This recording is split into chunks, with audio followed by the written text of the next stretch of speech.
पुढच्या आपल्या सीईटीच्या कॅप काउन्सिलिंगमध्ये ना सगळ्यात जास्त आवडता शब्द कुठला असणार आहे तुमच्या कानांना, तर कट ऑफ किती आहे. म्हणजे तुम्ही ही गोष्ट तुमच्या कानांना पटवूनच ठेवा की या कॉलेजचा कट ऑफ किती असणार आहे, त्या कॉलेजचा कट ऑफ किती असणार आहे. कारण कट ऑफ ही एक अशी गोष्ट आहे ज्याच्यावरून सगळ्या कॉलेजेसची जी ॲडमिशन प्रोसेस आहे ती ठरत असते. मग आजचा जो व्हिडिओ बनवतोय ना तो आहे प्रत्येक ब्रँचचा कट ऑफ किती असणार आहे. म्हणजे मी अजून काय केलं आहे, आता मार्क्स तुम्हाला समजलेत. प्रत्येक विद्यार्थ्याच्या मार्क्सनुसार पुण्यामध्ये, मुंबईमध्ये जर तुम्हाला कम्प्युटर सायन्स, IT असेल, AIML असेल, डेटा सायन्स असेल किंवा तुम्हाला ENTC असेल, या ब्रँचेससाठी किती मार्क्सवरती कुठली ब्रँच मिळणार आहे, म्हणजे मार्क्स वर्सेस ब्रँच तुम्हाला किती मिळणार आहे त्याबद्दल सांगणार आहे. आणि मी काय करेल तर Tier 1 कॉलेजेससाठी कुठली ब्रँच मिळू शकते, Tier 2, Tier 3 याच्याबद्दल एक जनरल ओव्हरव्ह्यू आयडिया देणार आहे. खरं तर सगळ्यात जास्त गरजेचं आहे तुमचं पर्सेंटाईल माहिती असणं, परंतु एक रफ आयडिया यावी जेणेकरून तुमच्या कॉलेज रिसर्चला काहीतरी हेल्पफुल व्हावं, यासाठी मी आजचा हा व्हिडिओ बनवतोय. खरं तर मी प्रत्येक व्हिडिओमध्ये सांगत असतो एक गोष्ट आहे, गेल्या 2-3 वर्षांपासूनची जर सिच्युएशन बघाल ना तर IT रिलेटेड ब्रँचेस ज्या आहेत, टेक ब्रँचेस, त्यांचे कट ऑफ आहे ना ड्रास्टिकली इन्क्रीज झालेत. म्हणजे मी गेल्या 4 वर्षांपासून ही काउन्सिलिंग करतोय त्यामुळे खूप जवळून हे कट ऑफ बघत आलोय. गेल्या 2 वर्षांपासून जर बघाल ना कट ऑफ खूप वाढलेत. कशामुळे? पहिली गोष्ट, CETमध्ये दरवर्षी मुलांची जी संख्या आहे एक्झाम देण्याची आणि कॅप रजिस्ट्रेशन प्रोसेसमध्ये एनरोल करायची ती जास्त वाढत चालली. गेल्या वर्षी जवळजवळ 1,92,000 मुलांनी कॅप रजिस्ट्रेशन केलं होतं. दुसरी गोष्ट म्हणजे काय, बहुतांश जी मुलं आहेत ज्यांचं 90 to 95% मुलं आहेत त्यांना फक्त कम्प्युटर सायन्स रिलेटेड ज्या टेक ब्रँचेस आहेत त्या हवेत.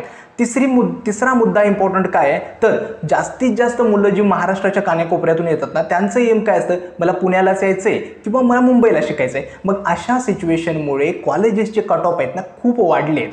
उदाहरणार्थ सांगायचं झालं तर काय, तर एक तर तुम्ही विचार करा कॉलेजेसनी पण इनटेक आपले वाढवले आहेत. म्हणजे ज्या कॉलेजचा कम्प्युटर सायन्सचा गेल्या 2 वर्षांचा इनटेक 120 होता तो त्यांनी 240 वरती मारून ठेवला आहे, परंतु त्या प्रमाणात कट ऑफ देखील आहेत ना खूप प्रमाणात वाढले आहेत. मग खरंच तुम्हाला चांगल्या कॉलेजमध्ये येऊन ॲडमिशन घेण्यासाठी हे कट ऑफ किती गरजेचं आहेत ना ते मी आजच्या व्हिडिओमध्ये एक्सप्लेन करणार आहे. आय होप तुम्हाला जे मला सांगायचं आहे ते समजलं असेल. खरं तर व्हिडिओच्या टॉपिकला सुरुवात करण्याआधी एक इम्पॉर्टंट गोष्ट म्हणजे काय, या चॅनलला नक्की सबस्क्राईब करा, कारण का CET रिलेटेड पुढच्या तुमच्या 2 महिन्यांच्या कॅप काउन्सिलिंग रिलेटेड जेवढा काही कंटेंट आहे ना या चॅनलवरती अपलोड होणार आहे, जेणेकरून तुमच्या ॲडमिशन प्रोसेसमध्ये काहीही तुम्हाला इश्यू येणार नाही.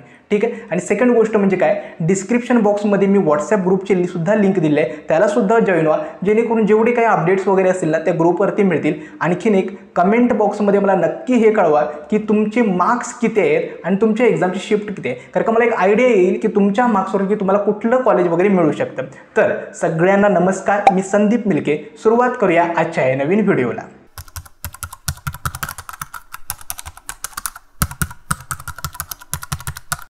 तर तुमच्या मार्क्सनुसार तुम्हाला ब्रँच कुठली मिळणार आहे हे सांगण्याआधी एक छोटीशी अनाउन्समेंट. ज्या मुलांना पर्सनल काउन्सिलिंगची गायडन्सची गरज आहे, म्हणजे ज्या मुलांना पर्सनल काउन्सिलिंगमध्ये एनरोल करायचं आहे त्यांच्यासाठी आमची जी पर्सनल काउन्सिलिंग बॅचची जी रजिस्ट्रेशन्स आहेत ना ती स्टार्ट आहेत.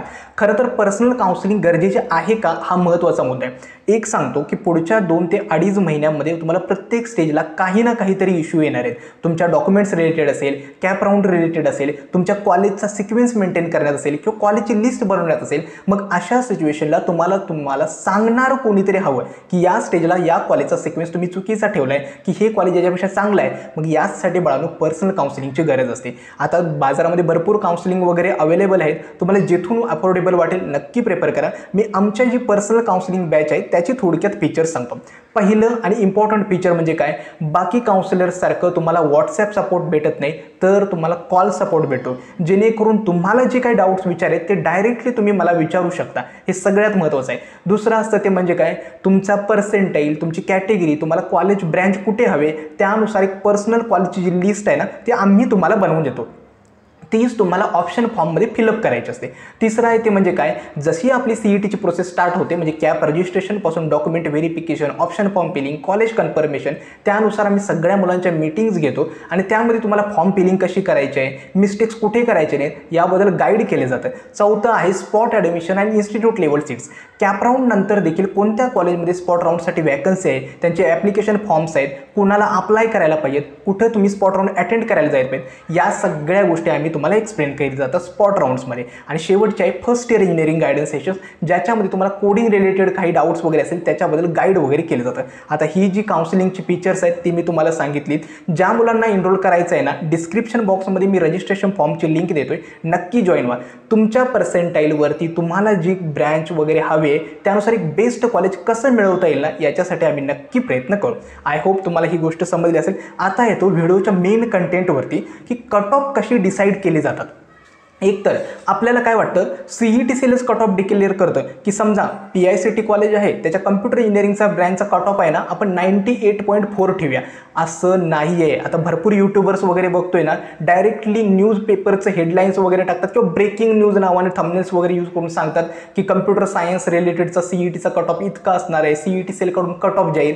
CET सेल कट ऑफ तयार करत नाही किंवा कन्फर्म सुद्धा करत नाही. कट ऑफ कशी जाहीर होतात सांगतो. आता समजा एखादं ABC नावाचं कॉलेज आहे, त्याच्यामध्ये कम्प्युटर इंजिनिअरिंग ब्रँचसाठी 100 जागा आहेत. 100 जागांपैकी ओपन कॅटेगरीसाठी समजा 10 जागा आहेत. आता महाराष्ट्रातल्या समजा एकतर जेवढ्या मुलांनी कॉलेज लिस्ट भरले त्याच्यापैकी 50 मुलांनी त्या 10 जागांसाठी 50 मुलं जे आहेत ती ओपन कॅटेगरीची मुलं आहेत, त्यांनी त्या 10 जागांसाठी आपली कॉलेज लिस्टमध्ये ते कॉलेज ठेवलेलं आहे. मग जे टॉपचे मुलं आहेत ज्यांना वरची कॉलेज लिस्टमधली कॉलेजेस मिळत नाही आहेत त्यांना त्या ब्रँच अलॉट केले जातात. म्हणजेच काय, जे मेरिटनुसार पहिल्यांदा कॉलेज लिस्टमध्ये ते कॉलेजेस टाकतात त्यांनाच त्या ब्रँच अलॉट केले जातात. याचा अर्थ असा नाही आहे की समजा मला पर्सेंटाईल 80 आहे आणि मी COEPची कम्प्युटर सायन्स ब्रँच वरची ठेवली त्यामुळे मला मिळणार आहे, असं बनवून नाही आहे. तुम्हाला ती ब्रँच मिळते तुमचा जर कट ऑफ त्याला मॅच होत असेल. कट ऑफ म्हणजे काय, तुमच्यापेक्षा अजून ज्यांचं पर्सेंटाईल जास्त आहे त्या मुलांनी त्या कॉलेजची सेम ब्रँच आपल्या कॉलेजेसमध्ये ठेवले काय आणि त्यांना जर ती मिळत असेल तर त्यांना पहिल्यांदा अलॉट केली जाते. मग एक सीट तिथं कमी होते आणि त्यानंतर जर उरल्या सीट असतील तर बाकीच्या मुलांसाठी जे मागे मुले आहेत त्यांना अलॉट केली जाते. थोडं कॉम्प्लिकेटेड आहे, मात्र समजून घ्या की कट ऑफ CET सेल आधीपासून डिक्लेअर करत नाहीत. महाराष्ट्रातली त्या कॅटेगरीची जेवढी मुलं आहेत त्यांनी त्या कॉलेज लिस्टमध्ये ते कॉलेज ॲड केले त्यानुसार ते कट ऑफ ठरतात. आता हे CETचं पूर्ण सॉफ्टवेअर डिसाईड करतं, याच्यामध्ये कुठलंही मॅन्युअल वर्क होत नाही. ठीक आहे, हा पहिला मुद्दा. दुसरा आणि इम्पॉर्टंट म्हणजे काय की कट ऑफमध्ये पण ना आपल्याला खूप कॅटेगरीज डिफाईन होतात. लाईक आता स्टुडंटच्या कॅटेगरीनुसार कट ऑफ वेगवेगळे असतात. CETच्या जर त्या वेबसाईटमध्ये बघाल ना कट ऑफची PDF प्रत्येक कॅटेगरीचे कट ऑफ वेगळे आहेत. ओपनचे कट ऑफ वेगळे असतात. प्रत्येक category like SC, ST, VJ, SEBC, EWS, TFWS, PWD, defence quota. Defence कोटामध्ये पण 3 येतात, डिफेन्स 1, डिफेन्स 2, डिफेन्स 3, अशा या सगळ्या कॅटेगरीचे कट ऑफ आहेत ना वेगवेगळे ठरतात. आणि स्टुडंट कसं असतं, समजा एखादा ओपन कॅटेगरीचा मुलगा आहे तर त्याला ओपन कॅटेगरीच्या कट ऑफ PDF मध्ये चेक करावं लागतं की तुमच्या कॅटेगरीचा कट ऑफ किती आहे. दुसरा कट ऑफमध्ये दुसरा प्रमाण एक येतं होम युनिव्हर्सिटी कट ऑफ आणि other than home university cut off. हे कट ऑफ कुणासाठी असतात, जी कॉलेजेस नॉन ऑटोनॉमस आहेत आणि युनिव्हर्सिटी ॲफिलिएटेड आहेत त्यांच्यासाठी होम युनिव्हर्सिटी आणि other than home university cut off लागू होतात.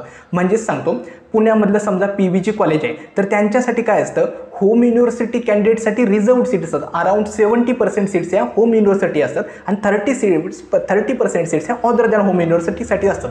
मग जी मुलं पुणे युनिव्हर्सिटीच्या अंडर येतात होम युनिव्हर्सिटी त्यांनी होम युनिव्हर्सिटीचे कट ऑफ चेक करायचे आणि अदर जी मुलं आहेत त्यांनी अदर दॅन होम युनिव्हर्सिटीचे कट ऑफ चेक करायचे. तिसरं असतं ते म्हणजे काय, लेडीज वर्सेस जनरल. आता त्या कट ऑफ PDF बघाल ना तर जी ओपन दिलेलं असतं किंवा GSC म्हणजे काय तर ते जनरल कॅटेगरी आहे, म्हणजे त्याच्यामध्ये लेडीज पण येतात आणि स्टुडंट पण येतो. आणि LSC म्हणजे लेडीज SC कॅटेगरीची स्टुडंट आहे. आय होप तुम्हाला हे समजलं असेल. त्यानंतर मायनॉरिटी कट ऑफ सुद्धा येतात, म्हणजे लाईक काही कॉलेजेस आहेत आपल्या मुंबईमध्ये वगैरे किंवा पुण्यामध्ये वगैरे, गुजराती मायनॉरिटी असेल, सिंधी मायनॉरिटी असेल, जैन मायनॉरिटी असेल, ख्रिश्चन मायनॉरिटी असेल, अशा कॉलेजेसमध्ये कसं असतं 50% सीट्स असतात त्या मायनॉरिटीसाठी दिले जातात आणि बाकीच्या ज्या सीट्स असतात त्या ओपनवाल्यांना दिले जातात.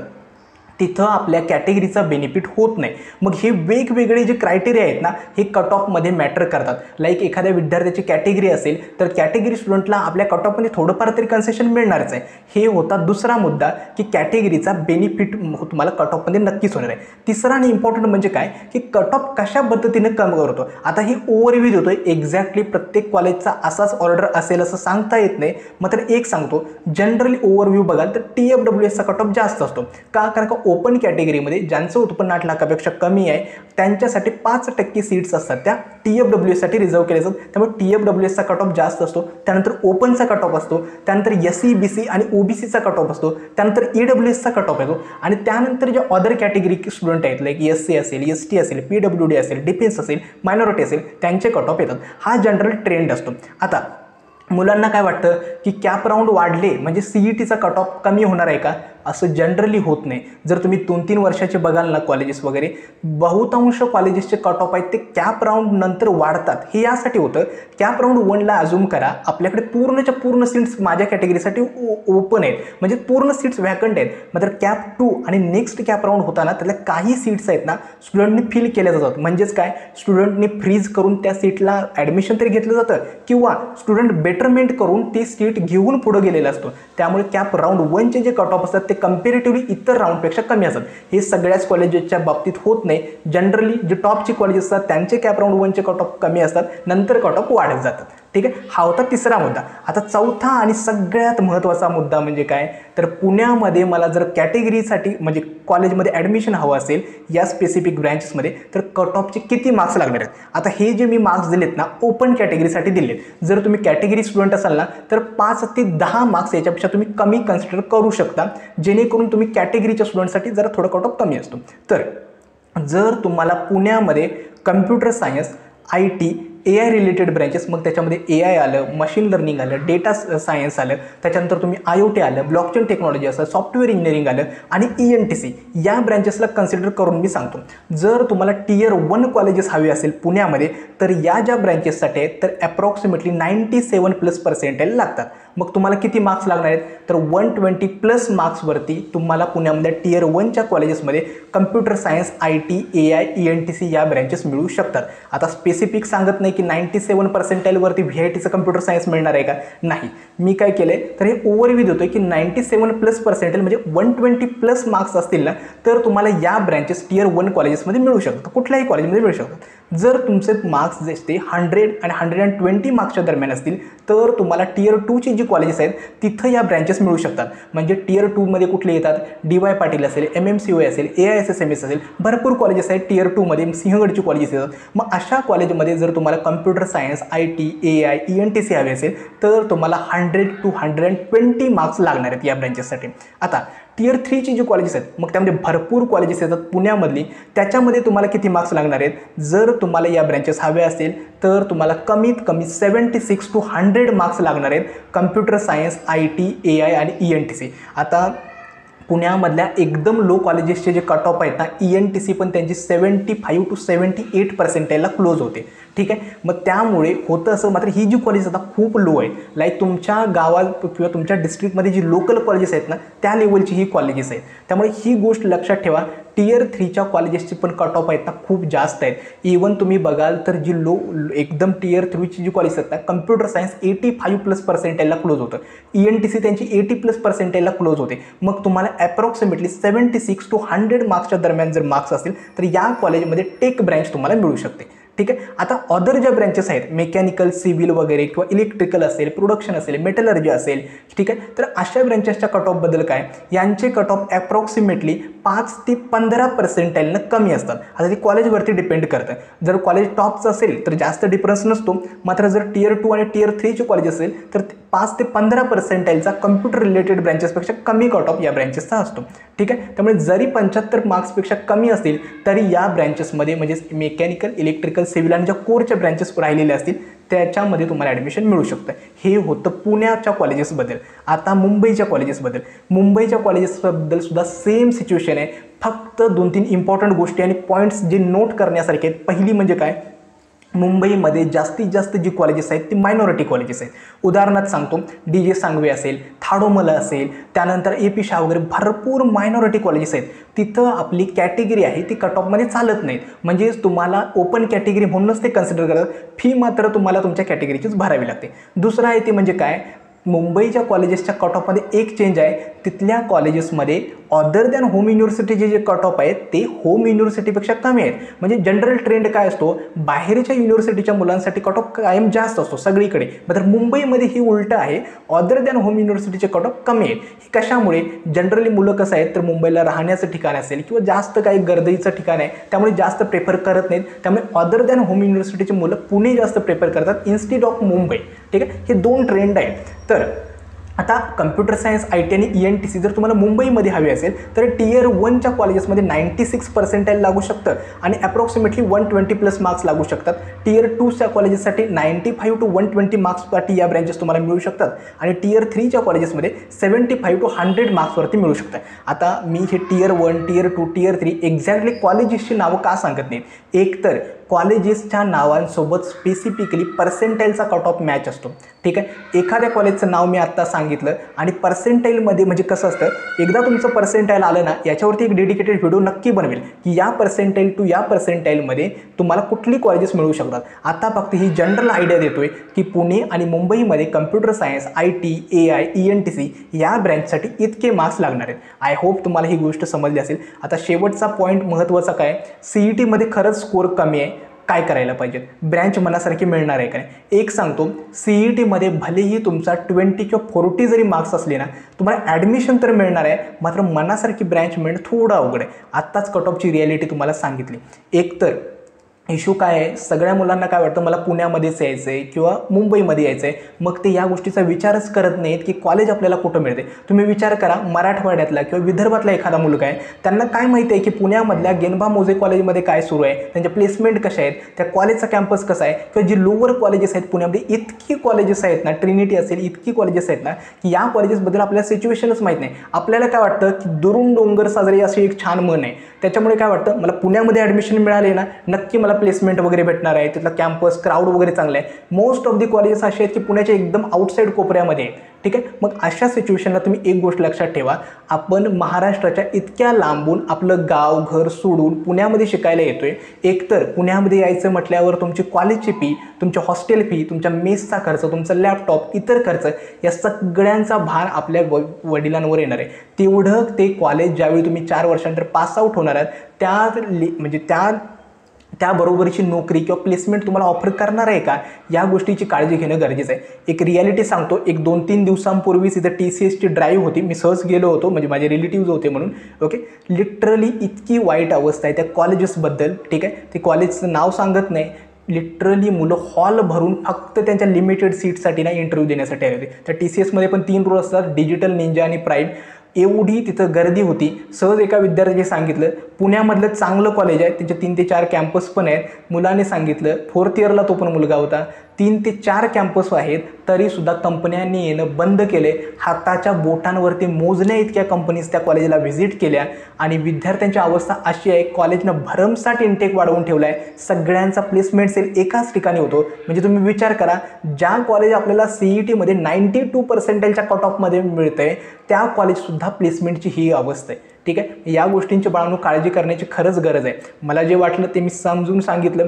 ॲट द एंड तुम्हाला आणि तुमच्या पेरेंट्सला डिसिजन्स घ्यायचा आहे. एक गोष्ट सांगतोय, मुलांना म्हणजे कॉलेजेस फायदा आपला का घेतात, आपली फक्त एकच चूक आहे, आपल्या CETमध्ये पर्सेंटाईल कमी येत आहेत याचा कॉलेजेस बरोबर फायदा घेत आहेत. का, कारण का त्यांना कसं असतं, कॉलेजची आपल्याला फी मिळते, ओके, प्लेसमेंट होऊ देत अगर न होऊ देत, एकदा विद्यार्थी पासआउट झाला म्हणजे आपला आणि विद्यार्थ्यांचा संबंध संपला. हीच सिच्युएशन सगळीकडे चालू आहे. आय होप तुम्हाला या गोष्टी समजल्या असतील. ठीक आहे, जास्तच मला वाटतं आउट ऑफ द सिलेबस हा टॉपिक जरा, परंतु आणखीन एक, ज्या मुलांना या पर्सनल काउन्सिलिंगमध्ये काही जर हेल्प हवी असेल नक्की इनरोल करा. तुमच्या पर्सेंटाईलला वाढवून जेवढी शक्य असेल तुमचं ॲडमिशन कन्फर्म होईल, कारण तेवढे तुम्हाला कंप्लीट गायडन्स यामध्ये मिळणार आहे. ठीक आहे, तर आजचा हा व्हिडिओ कसा वाटला हे देखील सांगा. कमेंट सेक्शनमध्ये तुमचे मला मार्क्स नक्की कळवा. आजचा हा व्हिडिओ मी येथेच थांबवतो. धन्यवाद.